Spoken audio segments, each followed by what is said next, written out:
desde a minha formação, né, na psicologia, eu já vinha com uma inquietação no sentido de que a formação do psicólogo ela era muito voltada para o atendimento clínico, psicanalítico, e eu sempre fui muito inquieta com isso. Logo que me formei, sabia que não queria consultório, sabia que queria alguma outra coisa que fosse mais relacionada com questões sociais. Esse contato com as medidas socioeducativas me aproximaram também das comunidades mais carentes, das favelas, do narcotráfico, da relação com essa questão de violência social.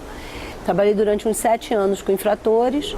Depois que eu saí do trabalho com infratores, eu comecei a trabalhar numa instituição no Engenho Novo, no Rio,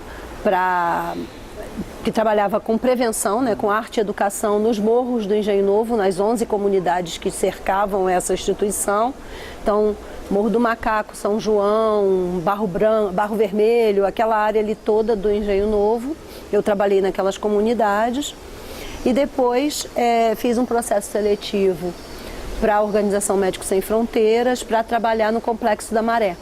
E quando termina o projeto de Marcílio Dias, eu fui convidada a continuar na organização fazendo um trabalho que eles chamavam de memória institucional, que era do repasse da experiência de Médicos Sem Fronteiras no Rio, que eram as duas experiências. A experiência de trabalhar em área de risco social, em áreas de violência urbana, que era a minha experiência de Marcílio Dias, e a experiência do trabalho com população em situação de rua.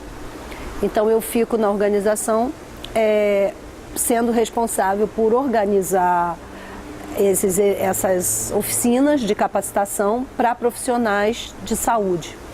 E a gente começa a desenvolver oficinas para profissionais da atenção básica. Ao final desse projeto também, esse projeto teve duração menor, não foi 4 anos, ele durou uns 2 anos. E o final desse projeto, a proposta era repassar essa metodologia dessas oficinas para o Ministério da Saúde, para que o Ministério pudesse dar continuidade a essa discussão. A experiência do Projeto Meio Fio, ela foi muito baseada na experiência de Belo Horizonte com população em situação de rua, porque nesse período Belo Horizonte já tinha uma equipe de saúde da família para a população em situação de rua. Então eu chego em 2010, em maio de 2010, aqui no Ministério, com esse objetivo de estar trazendo essas duas discussões. A gente começa a fazer um trabalho junto com a Cultura da Paz, junto com o núcleo de prevenção de violência da vigilância, o Comitê Técnico da População em Situação de Rua. Ele trazia muito fortemente uma discussão em relação às equipes de consultório de rua. Na época, o movimento nacional, eles reclamavam que as equipes de consultório de rua não conseguiam acesso às necessidades de saúde da população em situação de rua, que as equipes iam na finalidade de trabalhar com a questão de álcool e drogas, e quando se deparavam com questões de saúde, isso não tinha resposta. E essa era uma cobrança inicialmente constante nas reuniões. Nós identificávamos que tínhamos pouca qualificação profissional sobre a população em situação de rua, Nas oficinas, os profissionais falavam da população em situação de rua como uma população que não tinha demanda de saúde, Que só chegava na urgência e que, na verdade, tinha um certo incômodo para os hospitais por não ter documento, por ter dificuldade de organização do próprio cuidado daquela pessoa, porque iria voltar para a rua. E que a gente precisava estar trazendo, primeiro, a qualificação para os profissionais, discutindo direito à saúde para essa população. E aí nós tivemos nessa reunião 2 propostas, uma de construir algum material escrito e a outra de construir oficinas, continuidade, na verdade, daquelas oficinas que a gente já fazia no Médicos Sem Fronteiras, de uma forma agora também pelo Ministério, para discutir o direito à saúde dessas populações e o cuidado de saúde dessa população. Porque eles não chegam, porque a gente não... mas por que vocês não... Eles chegam, vocês têm porta aberta? E ninguém sabia muito bem como lidar com isso. Isso era uma demanda que aparecia nas discussões. Nós identificamos que o primeiro passo deveria ser esses 2 caminhos. As oficinas, na época, nem eram de qualificação, a ideia era uma oficina de sensibilização. A ideia era sensibilizar. A ideia era sensibilizar os profissionais de saúde para a questão de direito à saúde, né? E o material didático, porque nós começamos a pesquisar e identificamos que tinha muito pouco escrito sobre cuidado de saúde para a população em situação de rua, né?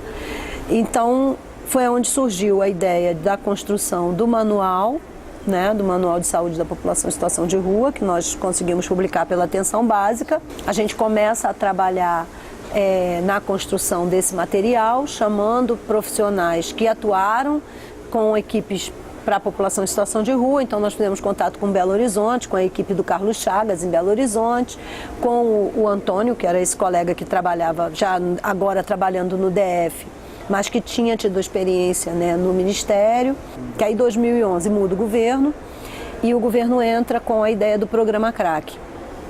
E com o programa CRAC ele traz recursos para um olhar específico também para a população em situação de rua, recursos financeiros, e com esse recurso a gente consegue organizar mais ações nesse sentido.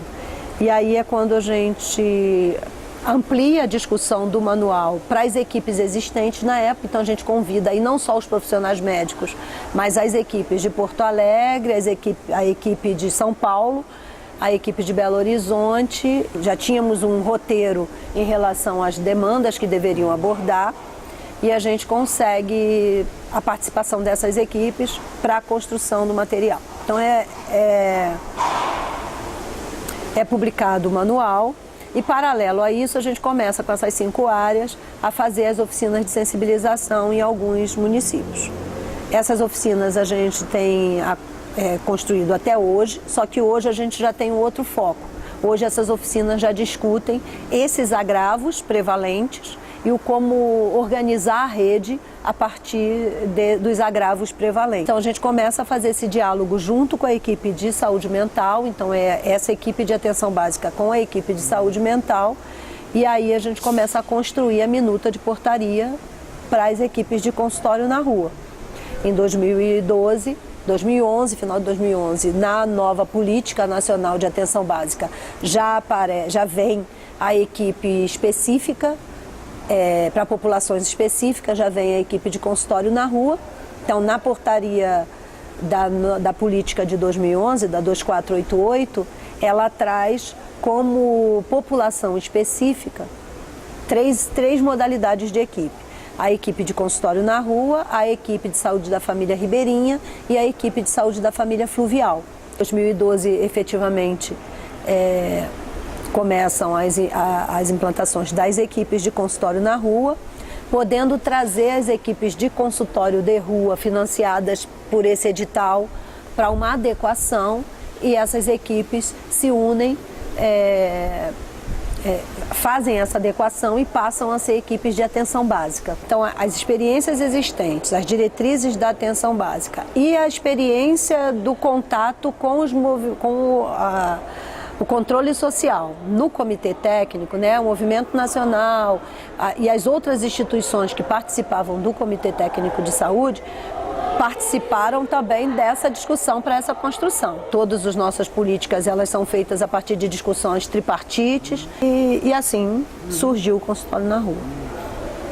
E que vem, de certa forma, se construindo, né? Algo tão dinâmico e tão complexo, não tem como você ter uma resposta única, né? Então é realmente um grande desafio.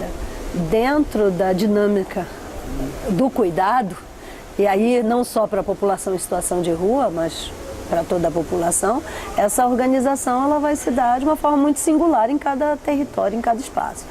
Mas a gente vem trabalhando com tudo isso que eu já falei, tanto com as oficinas, quanto com a produção de material, quanto com o próprio sistema de informação.